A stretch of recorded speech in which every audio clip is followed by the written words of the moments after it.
أعوذ بالله من الشيطان الرجيم. بسم الله الرحمن الرحيم.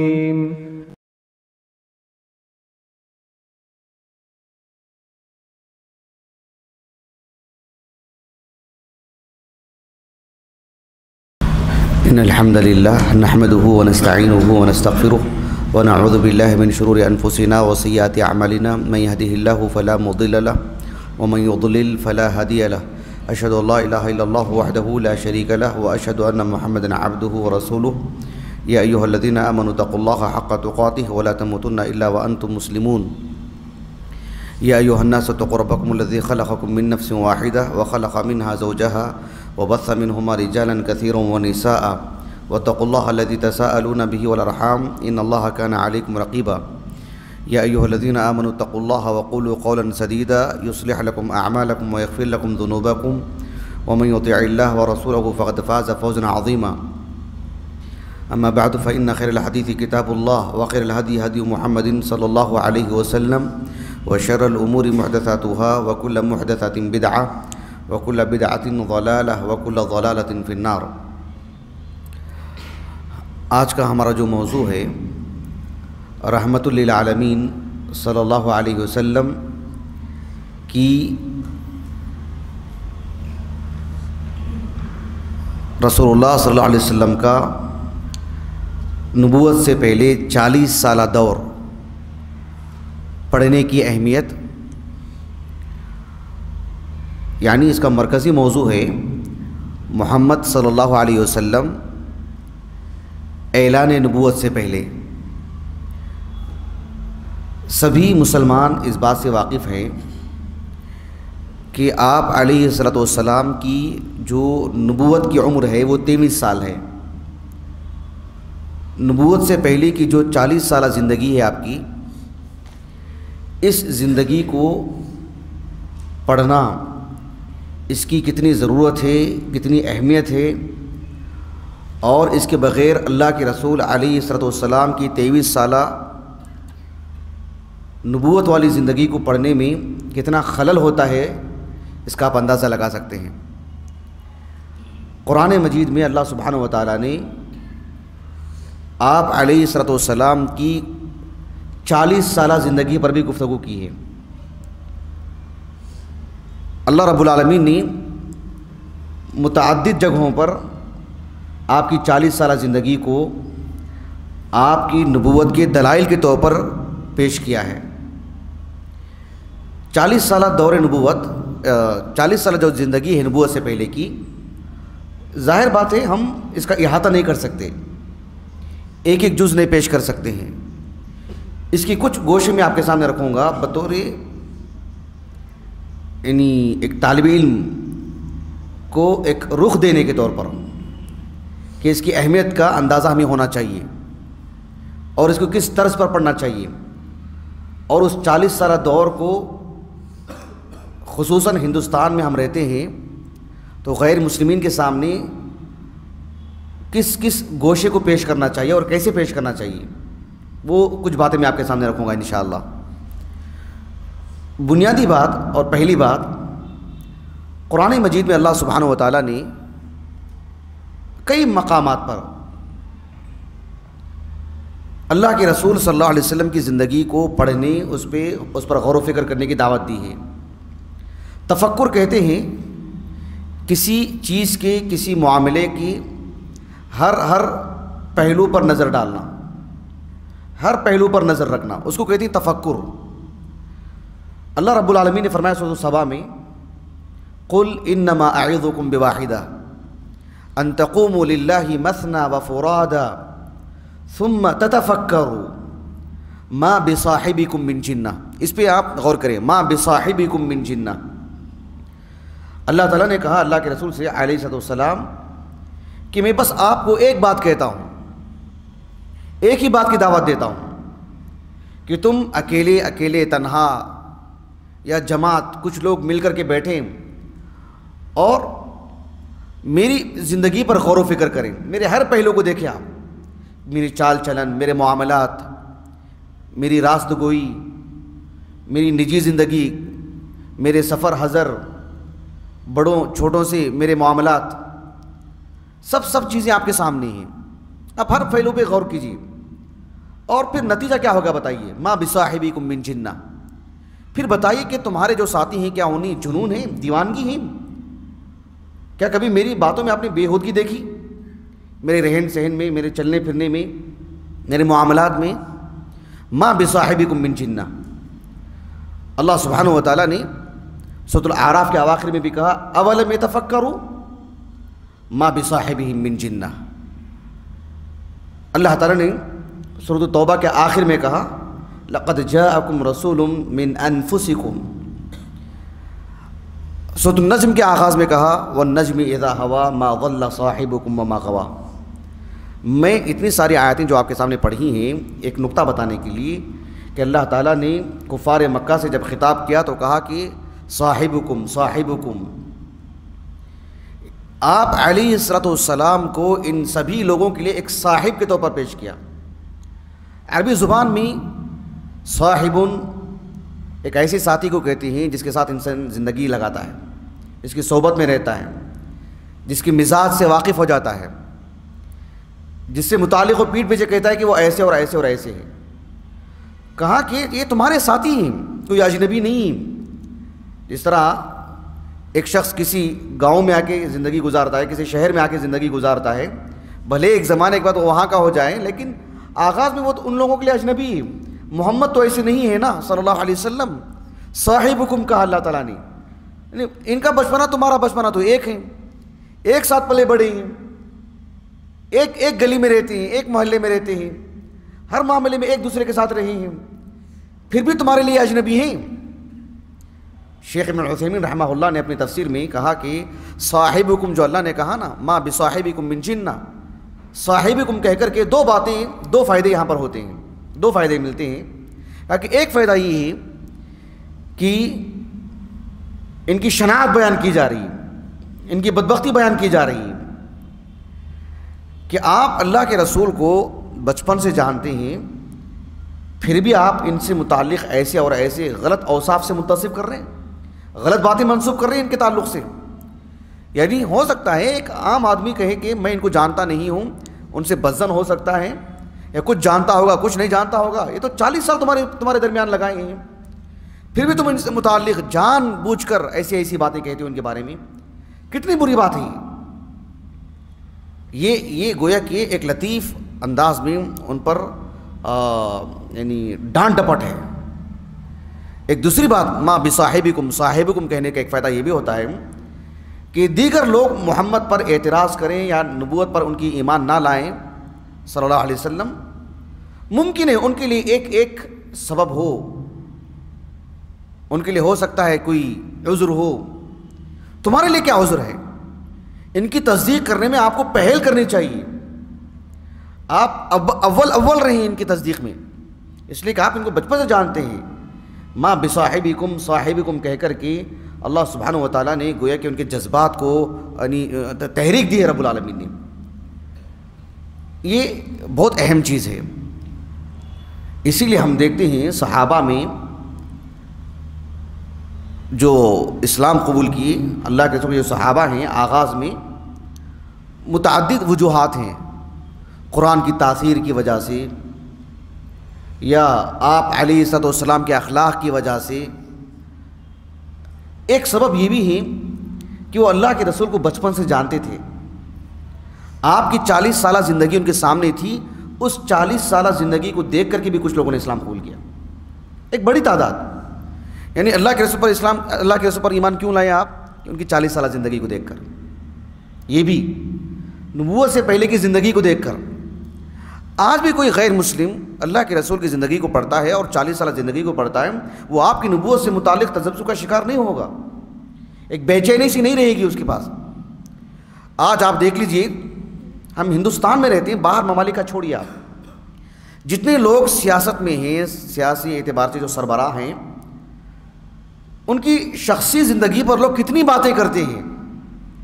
ان کی اسکول کی تعلیم سے لے کر، ان کے گھریلو معاملات سے لے کر، ان کی تجارت سے لے کر، ان کے ایک بڑے عہدے پر آنے تک کتنی باتیں کی جاتی ہیں، حتیٰ کہ یعنی دینی نقطہ نظر سے بھی لوگ کس قدر گفتگو کرتے ہیں ایک داعی سے متعلق بھی کبھی کبھار. لیکن اللہ کے رسول کی زندگی سبحان اللہ سب سے جدا. آپ کی 40 سالہ زندگی کو اللہ نے محفوظ رکھا اور لوگ اس کو دیکھ کر کے اسلام قبول کی، اس زندگی کو دیکھ کر کے. دو مثالیں میں آپ کے سامنے رکھتا ہوں. ایک حدیث مبارکہ ہے مسند احمد کی، جس میں جو حبشہ کا قصہ ہے نا، ام سلمہ رضی اللہ عنہا اس کے راوی ہیں، اور وہی بہت تفصیل سے اس پوری کارکردگی کو بتائے ہیں. جعفر بن ابی طالب رضی اللہ عنہ کا جو محادثہ تھا، جو طویل گفتگو ہوئی ان کی بادشاہ سے، وہ ساری باتیں ام سلمہ رضی اللہ عنہا نے بیان کی ہیں. مسند احمد کی حدیث ہے،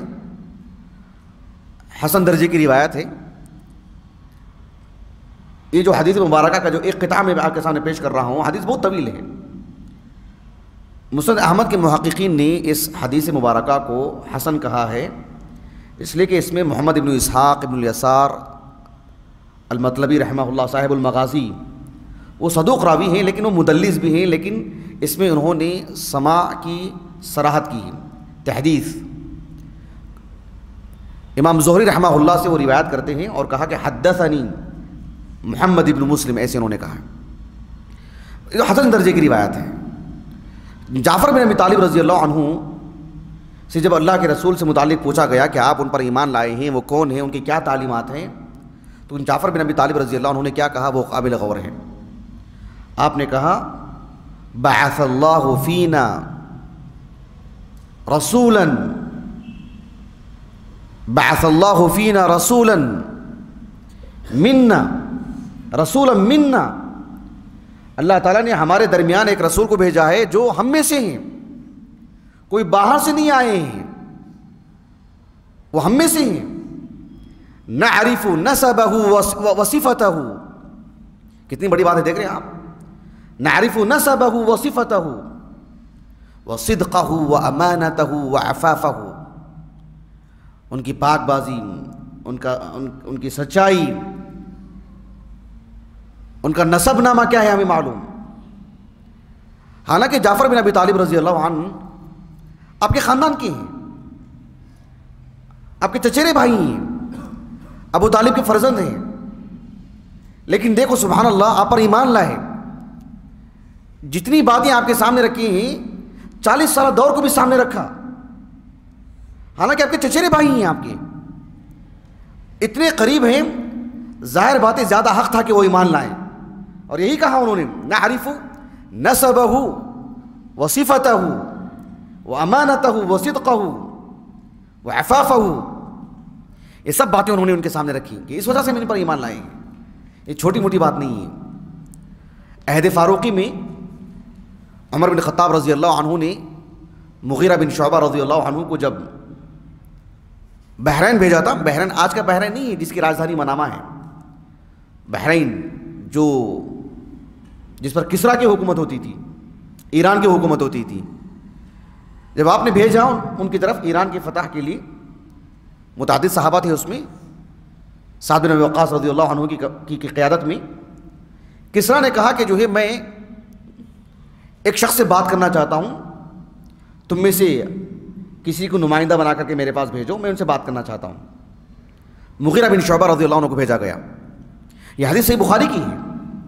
صحیح بخاری میں کتاب الجزیہ والموادعہ طویل حدیث ہے. کسرا سے کافی باتیں ہوئی ان سے، مغیرہ بن شعبہ رضی اللہ عنہ سے. کوفہ میں انتقال ہوا ان کا 50 ہجری کو. مغیرہ بن شعبہ رضی اللہ عنہ نے اپنے سے متعلق، صحابہ سے متعلق، عرب کی تہذیب تمدن سے متعلق متعدد باتیں کی. جب بات اللہ کے رسول کی آئی کہ ان سے ہمارا تعلق ہوا کیسے، کس بنیاد پر ہم ان پر ایمان لائیں، مغیرہ بن شعبہ نے کہا رضی اللہ عنہ بعث، الفاظ دیکھیں آپ کے، بعث رب السماوات ورب الارضین تعالی ذکرہ وجلت عظمتہ الینا نبیا من انفسنا، یعنی بعث اللہ نبیا من انفسنا نعرف اباہ و امہ. سبحان اللہ. نعرف اباہ و امہ، ہم ان کے گھرانے کو جانتے ہیں، ان کے ماں باپ کو جانتے ہیں، ان کے گھر سے متعلق ہم باخبر ہیں.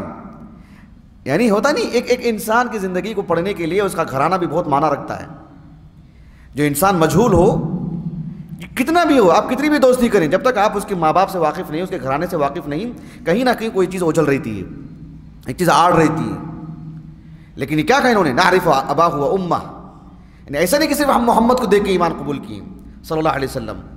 میرا مقصود کیا ہے کہنا آپ کو کہ اللہ کے رسول پر ایمان لانے کے لیے 40 سالہ زندگی پڑھنا ضروری ہے کیا؟ نہیں. کوئی واقف بھی نہیں ہے تب بھی آپ پر ایمان لائے، لیکن آپ کی 40 سالہ زندگی بھی بہت اثر رکھتی ہے. اللہ نے محفوظ کیا اس کو بیان کیا اللہ نے قرآن میں. یہ میں آپ کو بتانا چاہتا ہوں. انبیاء علیہم السلام کی جو قصے قرآن میں بیان کیے گئے ہیں، آپ دیکھیے کہ نبوت سے پہلے کی ان کی جو زندگی ہے اللہ نے اسے بھی بیان کیا. مثلا آپ دیکھو سورۃ ہود میں صالح علیہ السلام کا اللہ نے قصہ بیان کیا. ان کی قوم کے لوگوں نے کیا کہا، قالوا یا صالح قد كنت فینا مرجوا قبل هذا، قد كنت فینا مرجوا قبل هذا. مرجوا یعنی صالح علیہ السلام نے جس دن اللہ تعالیٰ کی توحید کی دعوت دی لوگوں کو اور بت پرستی سے روکا، تو کہا کہ آج آپ ہمیں توحید کی دعوت دے رہے ہیں، اتنہانا ان نعبد ما یعبد آباؤنا،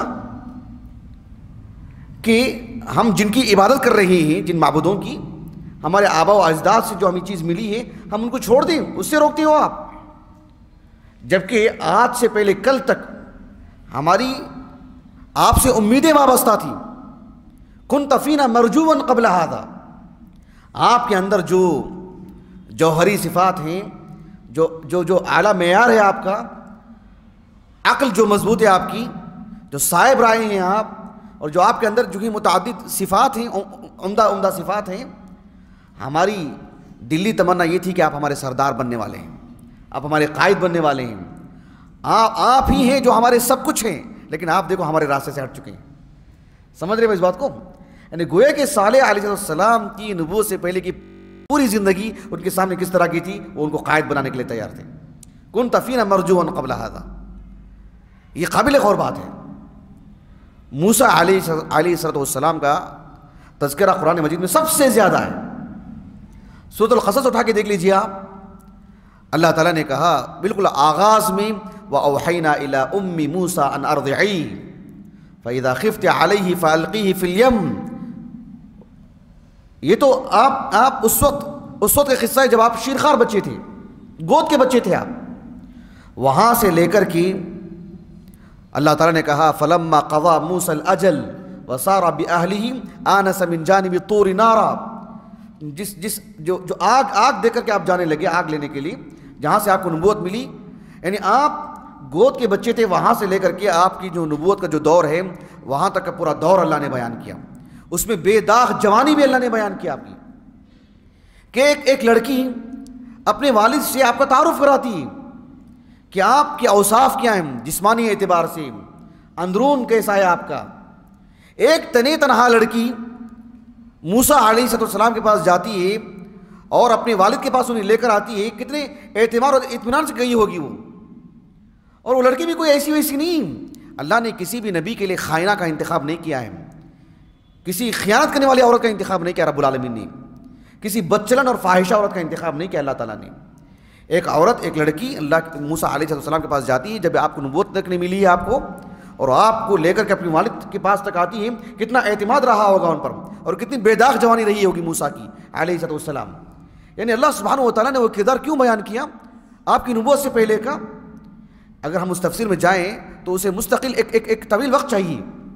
میں آپ کو بس یہ جزوی طور پر باتیں آپ کے سامنے رکھ رہا ہوں کہ نبوت سے پہلے کی جو زندگی ہے بہت معنی رکھتی ہے، اس کو پڑھنا چاہیے، خصوصاً جب اللہ کے رسول کی بات کرتے ہیں.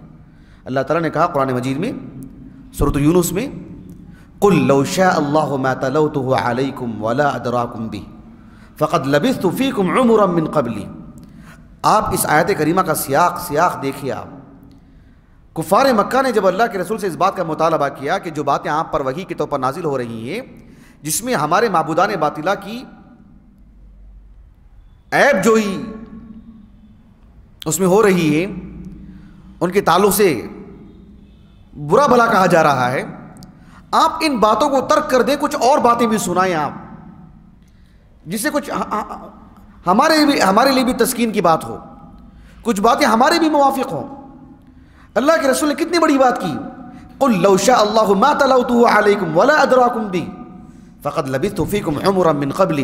آپ اس آیت کریمہ کا سیاق، اس سے پہلے والی بھی آیت کریمہ پڑھ کر کے دیکھیے آپ، وَإِذَا تُتْلَى عَلَيْهِمْ آيَاتُنَا بَيِّنَاتٍ۔ یعنی آپ چاہتے ہیں کہ میں اللہ کے کلام میں کذب سے کام لوں، افتراء سے کام لوں، جھوٹ سے کام لوں، جبکہ میری 40 سالہ زندگی تمہارے درمیان ہے۔ فقد لبثت فیکم عمرا من قبل۔ کیا میں نے کسی انسان کے نام پہ کبھی جھوٹ بولا؟ میں نے کبھی میں نے کسی کے نام پر جھوٹ کہا؟ میں نے 40 سالہ زندگی میری آپ کے سامنے ہے، اور آپ چاہتے ہیں کہ آج میں رب العالمین کے نام پہ جھوٹ بولوں؟ سبحان اللہ، کتنی بڑی بات ہے۔ رب دیکھ رہے ہیں آپ، اللہ سبحانہ و تعالیٰ نے آپ کی 40 سالہ زندگی کو بیان کیا اور کہا سورۃ الضحیٰ میں، الم یجدک یتیما فآویٰ ووجدک ضالا فہدیٰ ووجدک ضالا فہدیٰ۔ یہ آپ کی بڑھتی عمر سے متعلق گفتگو ہے۔ الم یجدک یتیما فآویٰ، یتیم تو قبل البلوغ، بلوغ سے پہلے کی عمر ہے۔ ووجدک ضالا فہدیٰ، ایک چھوٹا بچہ کیسے راہ حق کی تلاش میں نکلے گا بتائیے؟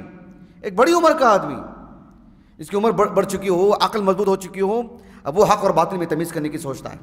کہا کہ ووجدک ضالا، آپ راہ حق کے متلاشی تھے، آپ اللہ نے آپ کو ہدایت دی۔ ووجدک ضالا فہدیٰ، گویا کہ آپ کی 40 سالہ دور تک گفتگو کی جا رہی ان دونوں آیتوں میں نہایت اختصار کے ساتھ، کتنی جامعیت ہے دیکھیے آپ۔ تو اللہ کے رسول کی نبوت سے پہلے کی زندگی پڑھنے کی یہ اہمیت اور ضرورت کے طور پر میں نے آپ کے سامنے رکھا ہے۔ ہم جتنے لوگ یہاں پر بیٹھے ہوئے ہیں سب بڑی جماعت کے ہیں، ہم سب اصول حدیث پڑھ چکے ہیں۔ حدیث کی جو تعریف کی جاتی ہے، حدیث کی یعنی مجرد حدیث کہہ رہا ہوں، یعنی الحدیث المرفوع، الحدیث الصحیح نہیں، الحدیث المرفوع کس کو کہتے ہیں؟ الحدیث المرفوع کیا تعریف ہے اس کی؟ ما اضیف الی النبی صلی اللہ علیہ وسلم من قول او فعل او تقریر، یہ بالکل عام ہے۔ مصطلح الحدیث پر لکھی گئی سبھی کتابوں میں الفاظ کے کچھ رد و بدل کے ساتھ، سیاغہ کچھ بدل کر کے رہے گا، لیکن بات ایک ہی ہے، سب جانتے، بہت معروف الحدیث المرفوع۔ شیخ الاسلام ابن تیمیہ رحمہ اللہ سے ان کے جو مجموع الفتاویٰ ہیں، جلد نمبر 18، اور بالکل اس کا آغاز پہلے صفحے سے پڑھتے آئیے 10 صفحے تک، جو باتیں میں آپ کو بتا رہا ہوں خلاصہ کر کے۔ شیخ الاسلام ابن تیمیہ رحمہ اللہ سے حدیث کی تعریف پوچھی گئی کہ حدیث کی تعریف کیا؟ تقریباً 5-6 سوالات کیے گئے آپ سے، اس میں سے ایک سوال یہ بھی، شیخ الاسلام ابن تیمیہ رحمہ اللہ نے کہا، جو محدثین کے پاس حدیث کی تعریف ہے اس کو نقل کرنے کے بعد کہا کہ ان حدیث الرسول صلی اللہ علیہ وسلم اذا اطلق دخل فیہ ما قالہ بعد النبوہ وفعلہ بعد النبوہ۔ جب حدیث کہتے ہیں تو اس میں وہی باتیں آتی ہیں جو اللہ کے رسول نے نبوت کے بعد کہا ہو، جو اللہ کے رسول نے نبوت کے بعد کیا ہو۔ ما اضیف الی النبی صلی اللہ علیہ وسلم من قول، یعنی ما قالہ بعد النبوہ، او فعل ای ما فعلہ بعد النبوہ۔ ما قالہ قبل النبوہ وہ حدیث کی تعریف میں ہے نہیں ہے، سمجھے اس بات کو آپ۔ لیکن کچھ باتوں کے بعد شیخ الاسلام ابن تیمیہ رحمہ اللہ نے ایک بات یہ بھی لکھا، کہا کہ جب ہم حدیث کہتے ہیں تو کچھ چیزیں ایسی بھی ہوتی ہیں وقد يدخل فيها بعض اخباره قبل النبوة وبعض سیرته قبل النبوة۔ جب ہم محدثین کے پاس حدیث کہتے ہیں تو اس میں اللہ کے رسول کی سیرت کا ایک بڑا حصہ اس میں داخل ہوتا ہے، جس میں اللہ کے رسول کی حسن سیرت ہے، آپ کا نسب نامہ ہے، آپ کے اقربا ہیں، آپ کے تعلق سے جو شق صدر والا جو واقعہ ہے، آپ کی تجارت سے متعلق جو اچھی باتیں ہیں، جو آپ کی زواج سے متعلق بات ہے، آپ کا امی ہونا، لا یکتب ولا یقرأ، آپ لکھنا پڑھنا جانتے نہیں تھے، یہ سب چیزیں بڑی اہم ہیں۔ کیوں؟ قرآن نے بیان کیا اس کو۔ بات میری واضح ہو رہی ہے آپ کو؟ کہا کہ حدیث کی وسعت میں یہ بھی داخل ہے، بھلے ہی محدثین کے پاس حدیث ایک خاص معنی میں ہے۔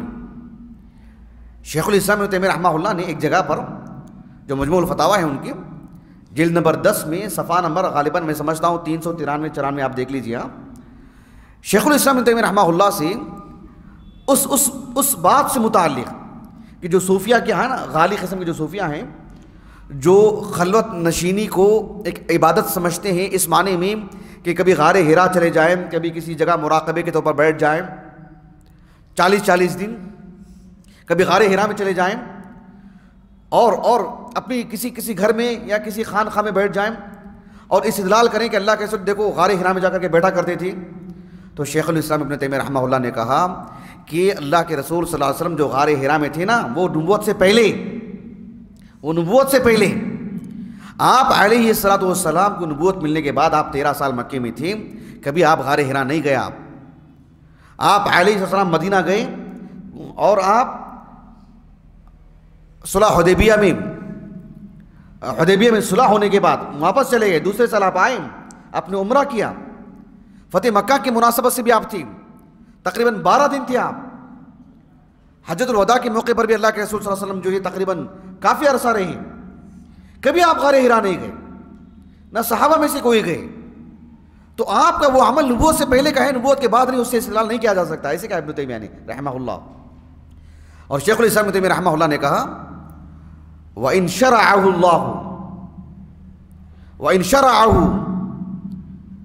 بَعْدَ النُّبُوَّةِ نَحْنُ مَأْمُورُونَ بِاتِّبَاعِهِ فِيهِ وَإِلَّا فَلَا. نبوت کے بعد اللہ کے رسول کا کوئی معاملہ ہو تو بتائیے، وہ ہمارے لیے شریعت ہے، ہم مکلف ہیں اس کو اپنی زندگی میں لانے کی، اس پر عمل کرنے کی. وَإِلَّا فَلَا. نبوت سے پہلے کا نہیں. یعنی نبوت سے پہلے کی زندگی کو اگر آپ بطور دلیل استدلال کرتے ہیں، حجت کے طور پر پیش کرتے ہیں، تو نبوت کے بعد کی زندگی سے میل کھانا چاہیے، اس کے موافق ہونا چاہیے. اگر نہیں ہے تو پھر وہ نہیں، حدیث کی تعریف میں ہوتی چیز داخل نہیں ہوگی. یہ بات میں کیوں بتا رہا ہوں آپ کو؟ یہ بتانے کے لیے اہمیت دیکھیں آپ نبوت سے پہلے کی 40 سالہ زندگی کو کتنی انہماک سے پڑھنا چاہیے کہ جتنی وہ اہم ہے، ضرورت ہے اس کی، اسے کوئی تلاعب اور کھلواڑ بھی نہ کر سکے، اس سے غلط استدلال بھی نہ کر سکے. اس سے کوئی مسلمان، کوئی غیر مسلم، کوئی بھی مستشرقین اس سے کھیلتے ہیں، معروف قضیہ ہے. جیسے صوفیہ کا ایک استدلال دیکھ لیجیے آپ، اللہ کے رسول کی نبوت سے پہلے کی جو 40 سالہ زندگی ہے اس سے متعلق طرح طرح کی گفتگو کرتے ہیں مستشرقین. تو اس 40 سالہ زندگی کو بھی بڑے انہماک سے پڑھنے کی ضرورت ہے. آپ علیہ السلام کی جو 40 سالہ زندگی ہے اس کی کچھ گوشے میں آپ کے سامنے رکھتا ہوں، کچھ پہلو میں آپ کے سامنے رکھتا ہوں. ایک بہت ہی اہم پہلو ہے، بڑا پہلو ہے، وہ اللہ کے رسول کا نسب نامہ. آپ کا نسب نامہ اتنا صاف، شفاف، عمدہ، عالی، معیاری ہے. اللہ کے رسول صلی اللہ علیہ وسلم کا نسب نامہ اگر آپ کو یاد بھی نہ ہو تو آپ یاد کریں، نہیں بھی یاد ہو تو دیکھ کے کبھی لکھا کریں، پڑھا کریں، کوئی حرج نہیں ہے. لیکن معلوم ہونا چاہیے کہ یہ دنیا کا کتنا صاف، شفاف، عمدہ، عالی نسب نامہ ہے، کتنا عمدہ نسب نامہ ہے. عربوں کے ہاں انساب کا کتنا لحاظ رکھا جاتا ہے. ان میں اللہ کے رسول صلی اللہ علیہ وسلم، آپ علیہ السلام کا نسب نامہ آپ میں سے کسی کو یاد ہے؟ کسی کو یاد ہے میں سے؟ چلیے بولتے جائیے. محمد صلی اللہ علیہ وسلم، ابن عبداللہ، ابن عبد المطلب، ابن ہاشم، ابن عبد مناف، ابن قصی، ابن کلاب، ابن مرہ، ابن کعب، ابن لوئی، ابن غالب، ابن فار. یہ فار یہی قریش ہیں، ابن فار کے بعد ابن مالک، ابن نضر، ابن کنانہ، ابن خزیمہ، ابن مدرکہ، ابن الیاس، ابن مضر، ابن نزار، ابن معد، ابن عدنان. اب غور کیجیے آپ، اللہ کے رسول کا یہ جو نسب نامہ ہے یہ معمولی بات نہیں ہے.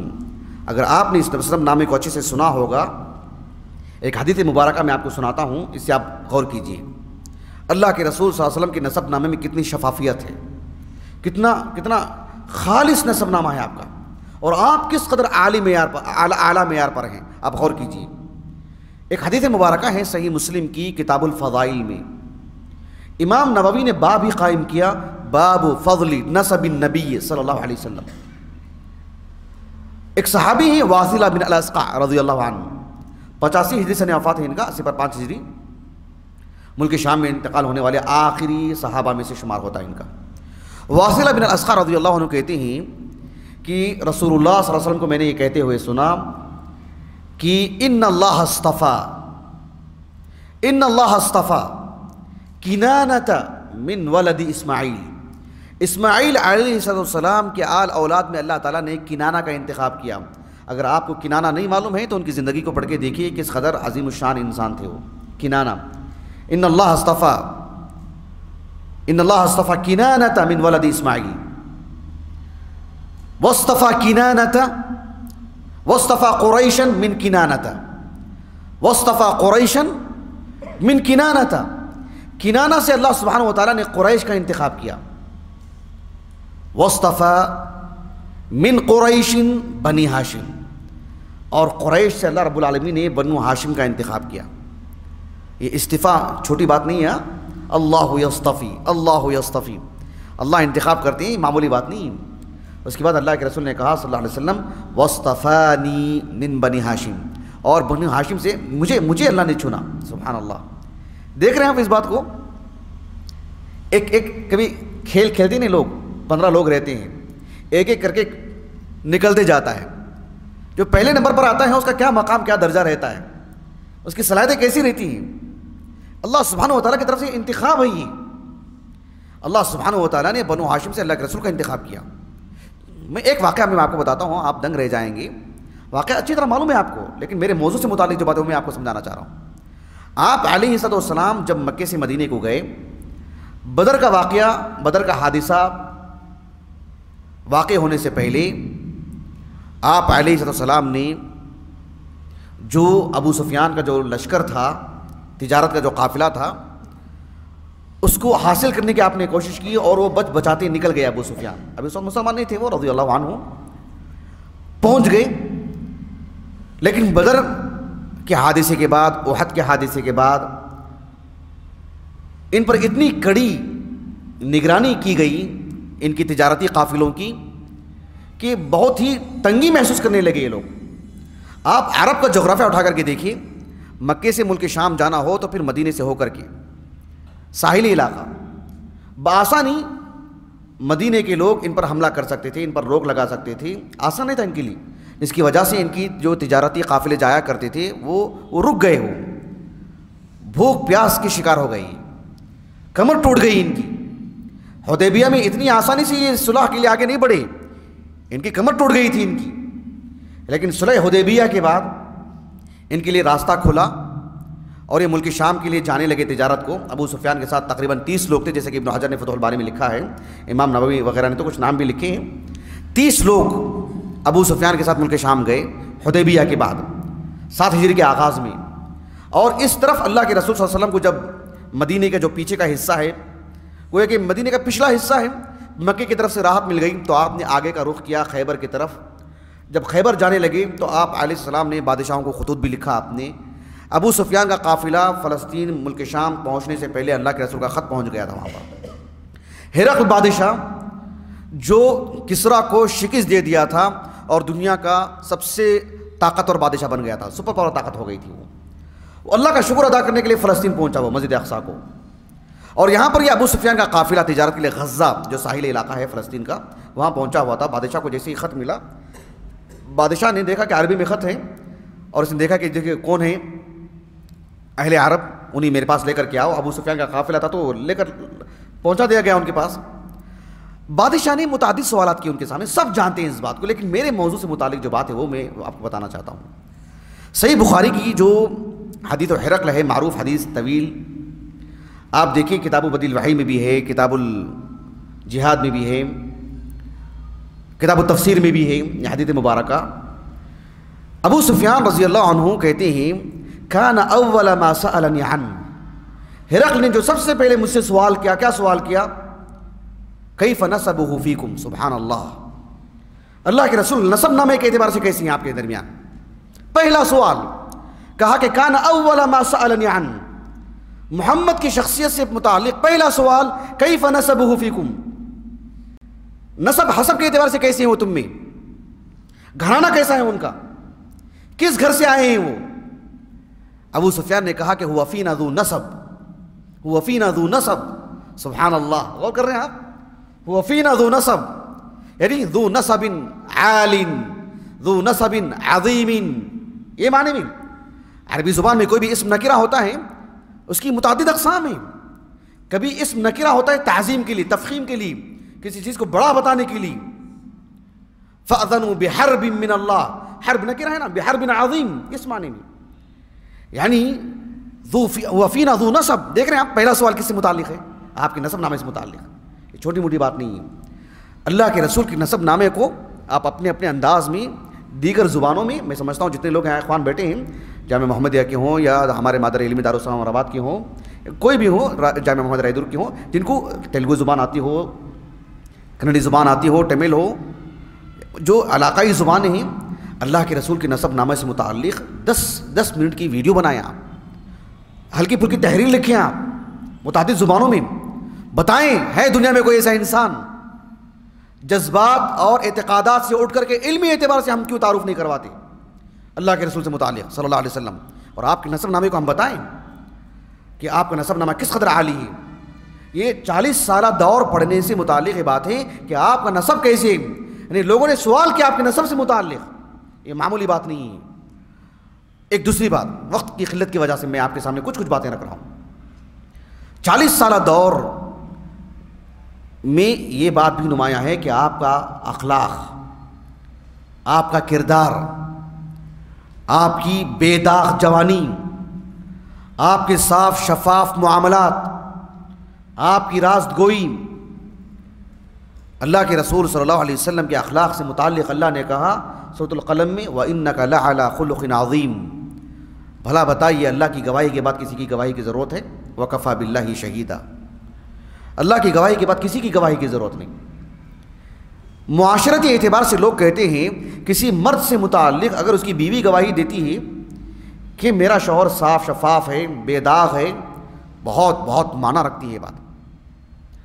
اللہ کے رسول علیہ السلام سے متعلق جب آپ کو نبوت سے سرفراز کیا گیا، صحیح بخاری کی جو روایت ہے کتاب بدل وحی کی، ام المومنین خدیجہ بنت خویلد رضی اللہ عنہا کیا کہا؟ کلا کا تعلق پچھلی بات سے بھی ہوتا ہے اور آگے کی بات سے بھی ہوتا ہے.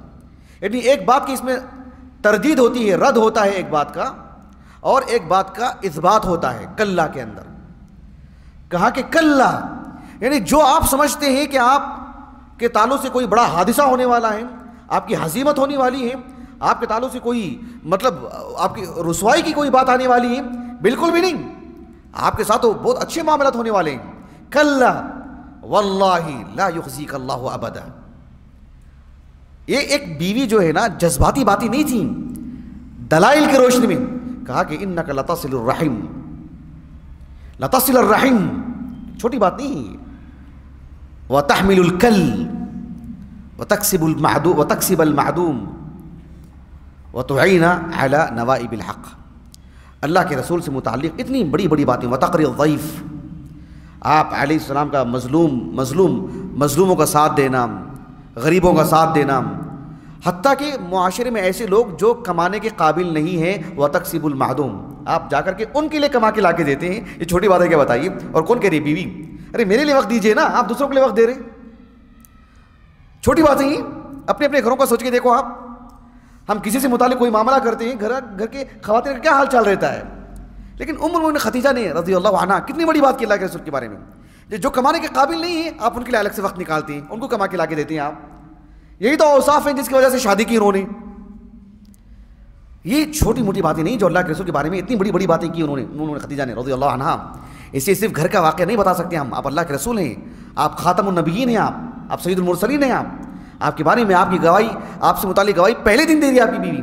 ایک زمانہ آپ کے ساتھ زندگی گزارنے کے بعد تقریباً 15 سال آپ کے پاس آپ کی زوجیت میں زندگی گزاری ہے. 15 سال میں اتنی جچی تلی گفتگو، اتنا عمدہ خیال. پہلے دن نہیں، عشق میں ماری ہوئی ہیں، کچھ بھی کہہ دیتی ہے بیوی، شوہر کچھ بھی کہہ دیتا اپنی بیوی کے بارے میں نہیں. 15 سال لگانے کے بعد سبحان اللہ. یہ چھوٹی بات نہیں ہے اگر آپ غور کریں. اللہ کے رسول سے متعلق آپ کا اخلاق دیکھیں اللہ کے رسول کا صلی اللہ علیہ وسلم. ابو سفیان سے متعلق ابھی میں نے کہا آپ کو حدیث ہرقل کی روشنی میں، ہرقل نے ابو سفیان سے کہا هل تتهمونه بالكذب قبل ان يقول ما قال. قبل ان یقول ما قال، کیا مطلب؟ یعنی نبوت جب سے ملی ہے ان کو، نبوت ملنے سے پہلے کا جو دور ہے، هل تتهمونه بالكذب قبل ان یقول ما قال، 40 سال کی نبوت کی دور کی بات نہیں کر رہا ہوں میں. نبوت کی بات کریں تو 13 سال مکے کے اور حدیبیہ کا 6 سال اگر لگا لیں 19 سال، تقریباً 20 سال کہ صرف نبوت کے سال 20 سال، نبوت کا دور 20 سالہ دور ابو سفیان کے سامنے ہے. مکے کے 13 سال اور حدیبیہ تک کے 6 سال اور جو ہے 7ویں سال کا آغاز تقریباً 19-20 سال نبوت کے ابو سفیان کے سامنے موجود ہیں اللہ کے رسول کے. لیکن اس سے متعلق سوال نہیں ہے بادشاہ کا، هل تتهمونه بالكذب قبل ان يقول ما قال.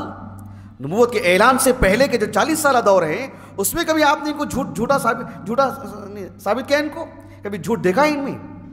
ابو سفیان نے کہا کہ لا، ایک ہی جواب.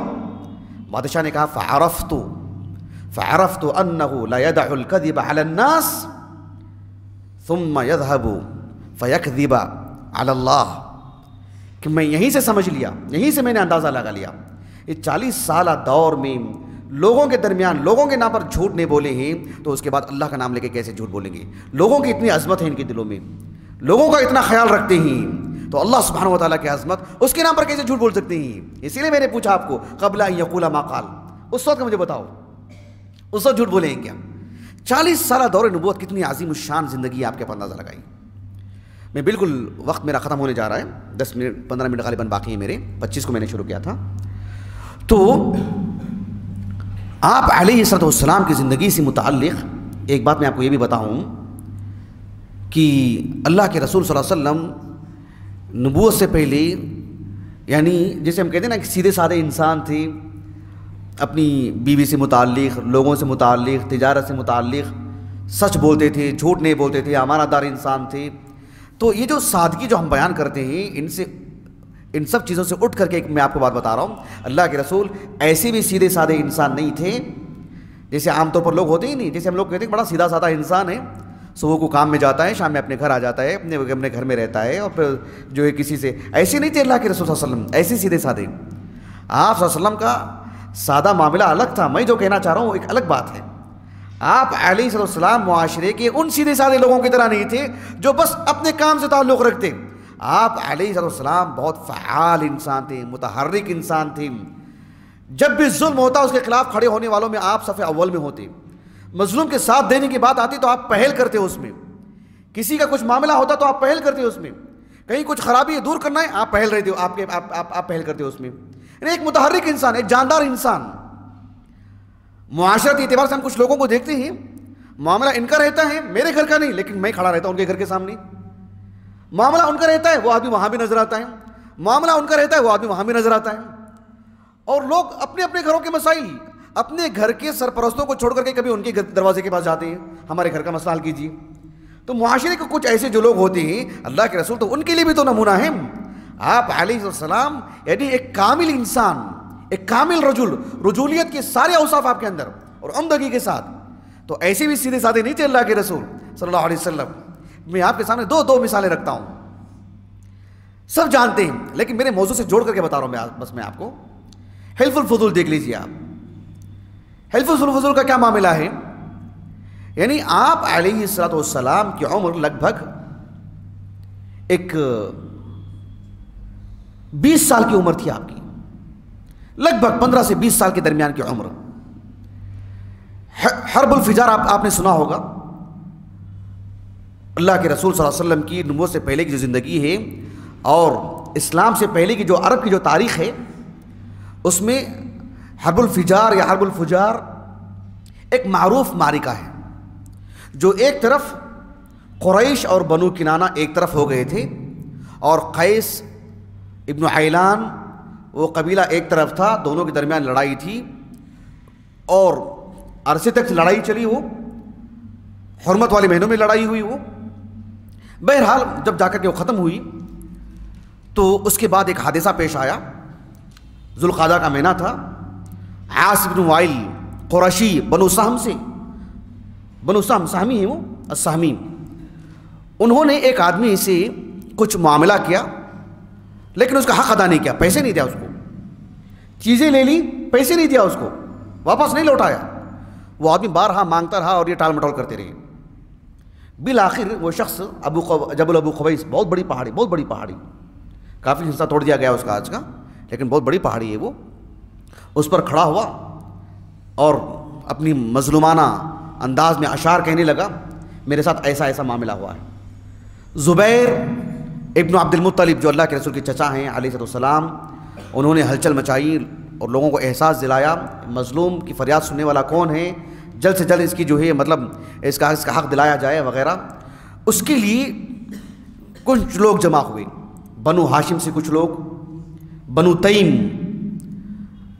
تیم یہ بھی ایک قبیلہ ہے قریش کا، ابو بکر صدیق اسی قبیلے سے ہیں، ادنا اعلیٰ بالکل آخری درجے کا قبیلہ ہے. اور بنو زہرا عبد الرحمن بن عوف اسی سے. یہ 3 قبیلے کے لوگ جمع ہوئے.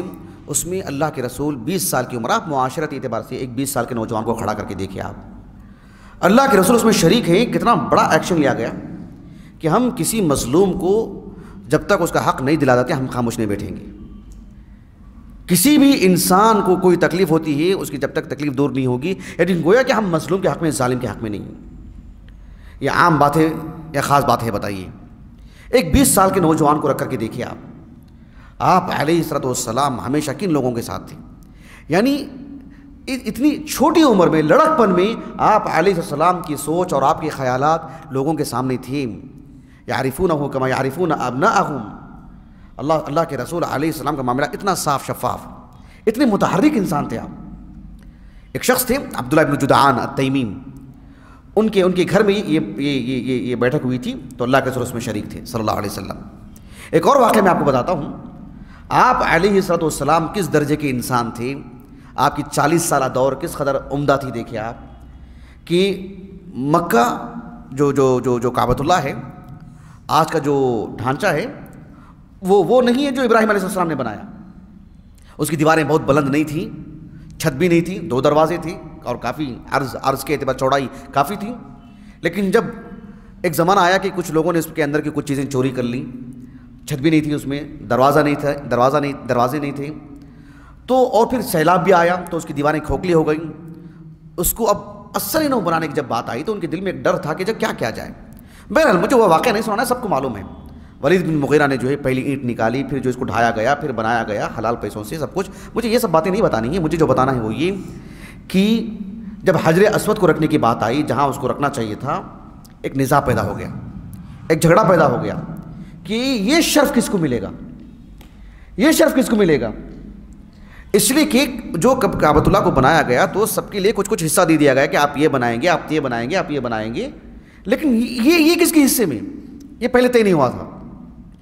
ام المؤمنین ام سلمہ رضی اللہ عنہا کے والد ابو امیہ بن المغیرہ المخزومی، انہوں نے لوگوں سے کہا کہ اجعلوا فیما بینکم تختلفون فیہ اول من يدخل من باب هذا المسجد يقضي بینکم فیہ. ایک کام کرتے ہیں، کل صبح جو مسجد حرم کے اس دروازے سے داخل ہوگا پہلا شخص یقضی بینکم فیہ، وہی تمہارے درمیان فیصلہ کرے گا. اب ہم اس کو حکم مان لیں گے. ابن ہشام رحمہ اللہ نے اپنی السیرہ نبویہ میں اس کو بغیر سند کے اس قول کو پیش کیا ہے، بغیر سند کے، چاہیے جائے کہ اس کے سند پر کلام کیا جائے. لیکن اس میں الفاظ ہیں کہ جب اللہ کے رسول صلی اللہ علیہ وسلم مسجد حرم میں داخل ہوئے، سب سے پہلے داخل ہونے والوں میں سے تھے، تو لوگوں نے کہا کہ ھذا الامین رضینا ھذا محمد صلی اللہ علیہ وسلم. ایک معروف حادثہ ہے، معروف واقعہ ہے. آپ علیہ السلام کس قدر یعنی متفق علیہ شخصیت تھے. آپ کی شخصیت میں نزاع نہیں تھا، ہر کوئی آپ کو اپنا سمجھتا تھا. آپ کسی کے لیے خاص، کسی کے لیے ایسے، کسی کے لیے دور کے، ایسے نہیں تھے اللہ کے رسول. آپ سب آپ کے لیے ایک متفق علیہ شخصیت. کسی نے نہیں کہا کہ جو ہے مطلب ان سے ہم راضی نہیں ہیں، کوئی دوسرا آ جائے. کہا کہ ھذا الامین رضینا. کتنی بڑی بات ہے، سبحان اللہ العظیم. آپ علیہ السلام کی جو 40 سالہ دور ہے، اس سے متعلق ایک اور بات میں آپ کو بتاتا ہوں. وہ یہی کہ آپ علیہ السلام کا جو 40 سالہ دور ہے اس میں آپ کا امی ہونا، لا یقرأ ولا یکتب، آپ کا ان پڑھ ہونا، یہ بھی ضرور اس کو نمایاں کرنا چاہیے. قرآن نے اس کو نمایاں کیا. ابن تیمیہ رحمہ اللہ نے آپ علیہ السلام کی قبل النبوہ والی زندگی کو کہا کہ یہ اس کو نمایاں کرنا چاہیے. ایسے کہا ابن تیمیہ رحمہ اللہ نے.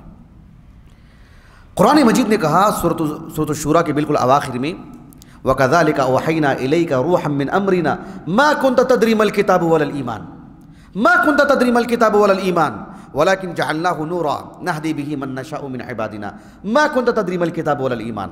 یعنی یہ آج آپ کو اللہ نے کتاب دی ہے, آج اللہ نے آپ کو ایمان دیا ہے, لیکن کل کے دن آپ کو یہ بات پتہ ہی نہیں تھا, اس سے پہلے معلوم ہی نہیں تھا آپ کو نہیں معلوم تھا. یہ صرف معلوم نہیں تھا اتنی سی بات نہیں, بلکہ اللہ تعالیٰ نے سورۃ القصص کے اواخر میں کہا وَمَا كُنْتَ تَرْجُو أَن يُلْقَى إِلَيْكَ الْكِتَابُ إِلَّا رَحْمَةً مِّن رَّبِّكَ. آپ کے دل میں کوئی خیال بھی نہیں گزرا ہے. ایک آپ کو آج نبی بنانے والے ہیں, اس سے 1 گھنٹہ پہلے آپ کو پتہ ہی نہیں کہ آپ کو نبوت ملنے والی ہے. مَا كُنْتَ تَرْجُو أَن يُلْقَى إِلَيْكَ الْكِتَابُ. اس بات کو رکھنا چاہیے. قرآن نے آپ کی نبوت کے دلائل میں سے اس کو پیش کیا ہے کہ آپ علیہ السلام خالص اللہ کے نبی. آپ کو پتہ نہیں ہے, ایسے نہیں کہ پہلے سے کچھ خیالات تھے.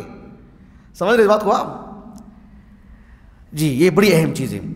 اللہ کے رسول صلی اللہ علیہ وسلم کا جو معمول تھا, ایک تو مکے کے لوگ تجارت کرتے تھے, اللہ کے رسول نے بکریاں بھی چرائیں. اس واقعے کو آپ عام واقعہ مت سمجھیں, یہ آپ کی نبوت کی دلیل ہے.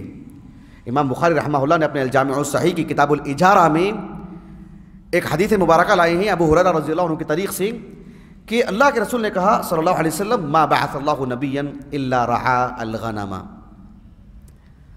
اللہ کے رسول سے پوچھا گیا کہ اللہ کے رسول وانت, آپ نے کہا کہ اللہ نے جس نبی کو بھی بھیجا ہے انہوں نے بکریاں چرائیں, آپ نے بھی چرائیں اللہ کے رسول؟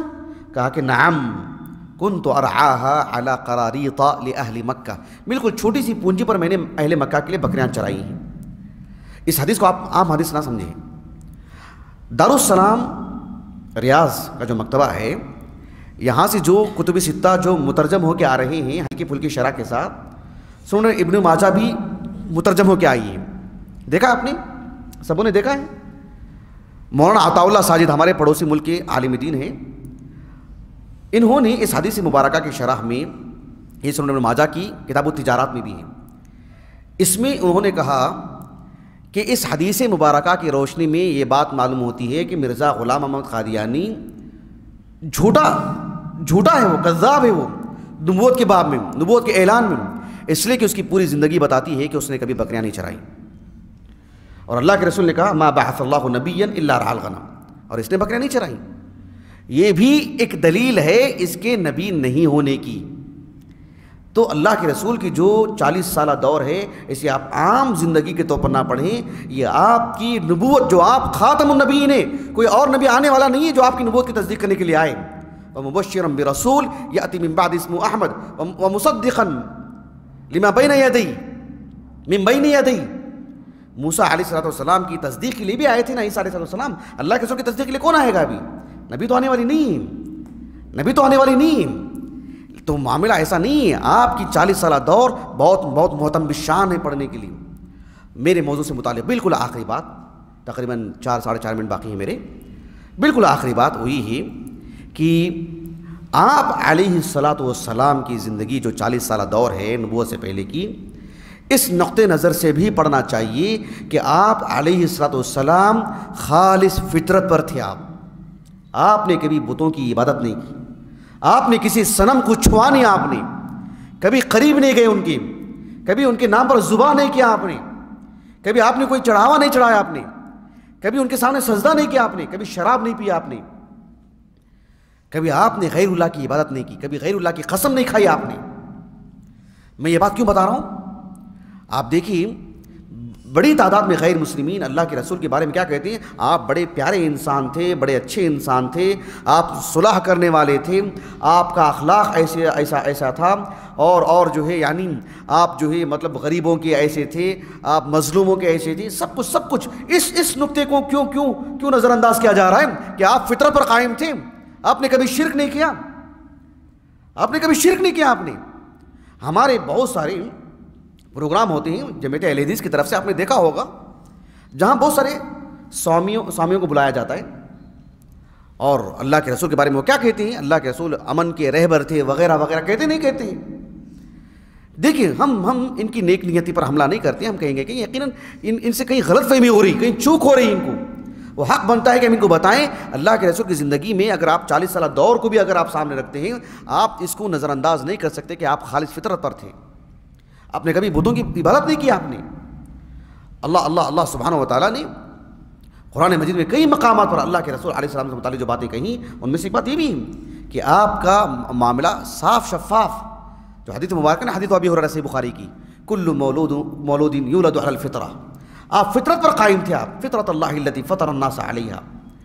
آپ علیہ السلام کی طرح ایک شخص کو اس میں نمونہ بنانا چاہیے, اس تک حق نہیں پہنچائے, دین نہیں پہنچائے, یعنی بت پرستی اس نے قبول کر لی, اس کا مطلب کہ فطرت مان پڑ گئی, اس کی فطرت متاثر ہو گئی اس کی. ہم بہت سارے غیر مسلموں کو دیکھتے ہیں آج بھی, جو بھلے ہی کسی غیر مسلم گھر میں پیدا ہوتے ہیں, لیکن بڑھتی عمر میں وہ ان سب چیزوں سے بیزار ہوتے ہیں کہ بھئی یہ ہمارے معبود تو نہیں ہو سکتے. حق کیا ہے ہمیں نہیں معلوم, لیکن اتنا تو معلوم ہے کہ یہ تو حق نہیں ہے. ایسے ہی لوگ آج بھی, آپ میدان میں جائیں گے تو آپ کو معلوم ہوگا ایسے, اور اس طرح کے لوگ اسلام قبول کرتے ہیں, اور اللہ کے رسول تو ان کے رئیس ہیں. آپ علیہ السلام اور دیگر انبیاء آپ کی اس باب میں عصمت ہیں کہ آپ نے کبھی بتوں کی عبادت نہیں کی. آپ دیکھیے اللہ کے رسول صلی اللہ علیہ وسلم کی بے چینی 40 سال کی عمر کا ایک انسان کیسے ہوتا ہے. آپ معاشرے کے اعتبار سے دیکھ سکتے ہیں کہ ان کی عقل کتنی مضبوط ہوتی ہے, کتنی پختی ہوتی ہے, اور شعور کتنا گہرا رہتا ہے ان کا. صحیح بخاری کی جو بالکل آغاز میں کتاب بدل وحی کی حدیث ہے, حدیث عائشہ, وہ کہتی ہیں کہ کان اول ما بدأ به رسول اللہ صلی اللہ علیہ وسلم الرؤیا صادقہ فی النوم. اللہ کے رسول کی جو نبوت کا جو آغاز ہے, آپ کو خواب بتائے گئے. فکان لا یرا الرؤیا الا جاءت مثل فلق الصبح. رات میں جو دیکھتے خواب میں آپ, دن میں آپ کو وہی حوادث, وہی مناظر, وہی وقائع آپ کے سامنے ہوتے. اس کے بعد جو بات ہے وہ میرے موضوع سے متعلق ہے. ام المؤمنین عائشہ کہتے ہیں رضی اللہ عنہا, ثم حبب الیہ الخلاء فکان یخلو بغار حراء فیتحنث. آپ غار حراء میں چلے گئے, آپ کے دل میں خلوت نشینے کی محبت ڈال دی گئی کہ آپ خلوت اختیار کریں, آپ تنہا پسند ہو گیا. کیوں تنہا پسند ہو گیا آپ؟ کیوں تنہا پسند ہو گیا آپ کو یہ بت پرستی مطلب گراں گزرنے لگی آپ پر, بے چین تھے آپ کہ یہ کیسے معبود ہو سکتے ہیں. آپ کو وحی کے ذریعے سے بتایا گیا آپ کو نہیں, لیکن آپ بے چین تھے. آپ یہ آپ کی 40 سالہ دور کا ہے بہت ہی مطلب نمایاں پہلو ہے, اور سب سے نمایاں پہلو ہے. اللہ کے رسول کے اخلاق پہ اگر کوئی گفتگو کرتا ہے تو اخلاق کا سب سے بڑا حصہ وہ ہے جو آپ کا بندوں سے نہیں, آپ کا اللہ سے رہا ہے معاملہ. اخلاق کا سب سے بڑا درجہ وہ ہے. ایک شخص بندوں کے ساتھ اچھا معاملہ کرتا ہے, اچھے اخلاق سے پیش آتا ہے, یہ یقیناً بہت بڑی بات ہے. لیکن اللہ سبحانہ و تعالیٰ سے جو اخلاق ہوتے ہیں وہ سب سے بڑی چیز ہے, اور اللہ کے رسول کا معاملہ تو وہی ہے سب سے بڑی بات. بہرحال بالکل وقت میرا ختم ہو چکا ہے, میں اپنی بات ختم کرتا ہوں. اللہ سبحانہ و تعالیٰ سے دعا ہے کہ اللہ تعالیٰ ہمیں اللہ کے رسول کی زندگی کو, اور خصوصاً آپ کی وہ زندگی جو 40 سالہ دور پر محیط ہے, اسے پڑھنے سمجھنے کی اللہ تعالیٰ ہمیں سعادت دے, توفیق دیں, اس کو اپنی زندگی میں لانے, لوگوں میں عام کرنے کے اللہ ہمیں سعادت دیں. سبحانک اللہم و بحمدک اشہد ان لا الہ الا انت استغفرک و اتوب الیک.